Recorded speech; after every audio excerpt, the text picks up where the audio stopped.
العلی مال حق والحق مالی. محبت دیکھیے خدا کی قسم مولا کی. کہا اچھا جلاد نے حکم دیا کہ 80 گھوڑے مارو.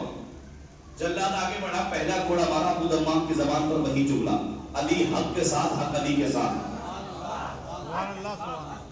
جو بزرگ ہے وہ سنے خدا کی قسم مولا کی محبت. دوسرا گھوڑا مارا، وہی جملہ. جب گھوڑے مارتا گیا ابو دمام کہتے گئے علی حق کے ساتھ، حق علی کے ساتھ. 80 گھوڑے مار چکا. اب قیامت کا جملہ ہے کہ جلاد نے دیکھا کہ ابو دمام کے لب ہل رہے ہیں 80 گھوڑے کھانے کے بعد. ہاتھ اٹھنے کے قابل نہیں ہے، پیر چلنے کے قابل نہیں ہے. کیا دیکھا جلاد نے کہ ابو دمام کے لب ہل رہے ہیں.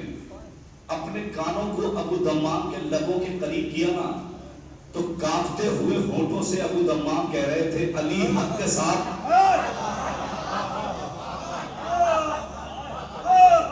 محبت دیکھیے خدا کی قسم، یہ تو محبت کا امتحان ہے، اور آپ کی محبت کا بھی امتحان ہے کہ آپ کہاں تک پہنچتے ہیں.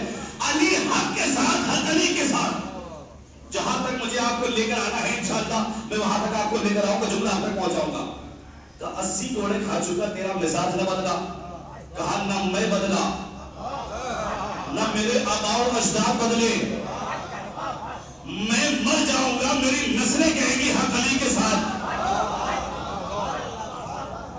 تجھے ایک مرتبہ حجاج نے جب یہ جملہ سنا نا، کہا کہ اسے قتل کر دو. ضعیف ہے، دمر خبیثہ ہے، بوڑھے ہیں ابو دمام، 80 گھوڑے کھا چکے ہیں، پیر چلنے کے قابل نہیں ہے، زبان بولنے کے لائق نہیں، ہاتھ اٹھنے کے لائق نہیں ہے. کہ اسے قتل کر دو. جب دربار میں مشیر تھے، مشورہ دینے والے تھے کہ سرکار بوڑھا ہے، کچھ دیر زندہ رہے گا، مر جائے گا، بہتر یہی ہے کہ اس کو اس کی حالت میں گھر واپس کر دو. سپاہیوں نے اٹھایا، حجاج کے حکم سے سپاہیوں نے اٹھایا ابو دمام کو اور لے کر چلے، گھر پہنچایا. ابو دمام بستر پہ ہاتھ اٹھنے کے قابل نہیں ہے، پیر چلنے کے قابل نہیں ہے. ایک مرتبہ بستر پہ تڑپ کے کہتے یا علی. اب آپ کی محبت کا امتحان ہے.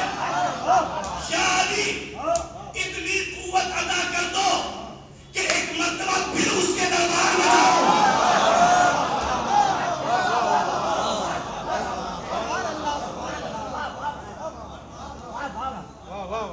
یا علی بھائی تھوڑا سا اس کا ساؤنڈ ذرا ضرور سے کہ ہماری طرف بہت بڑی مہربانی ہوگی. اور یہ کہہ دیا علی حق کے ساتھ، حق علی کے ساتھ. اب جملہ سنیے، وہ لوگ جملہ سنیں کہ جو بچپن میں چوٹ لگتی تھی اور دعا کرتے تھے اور ایسا محسوس ہوتا تھا کہ کوئی آیا اور بچا کے چلا گیا. جن کے دامن میں یہ عقیدہ ہے وہ جملہ سنیں کہ یا علی اتنی قوت عطا کر دیجئے کہ ایک مرتبہ پھر اس کے دربار میں جاؤں. اور یہ کہہ گیا ہوں. ابھی یہ دعا کر ہی رہے تھے کہ سامنے علی کو دیکھا. جوانوں کم سے کم ہاتھ اٹھا کر بولو.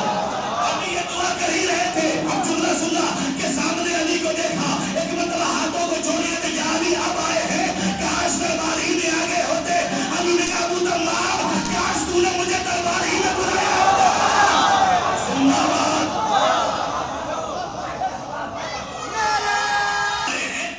کاش دربار ہی میں آگے ہوتے. ابو دمام کاش تم نے مجھے دربار ہی میں بلایا ہوتا. علی نے اپنے ید اللہ ہاتھوں کو ابو دمام کے، بوڑھے ابو دمام کے جسموں پہ مس کیا. یا علی یا علی. پیر چلنے کے قابل ہو گئے، زبان بولنے کے لائق ہو گئی. بہت بڑا جملہ پڑھ رہا ہوں، مجھے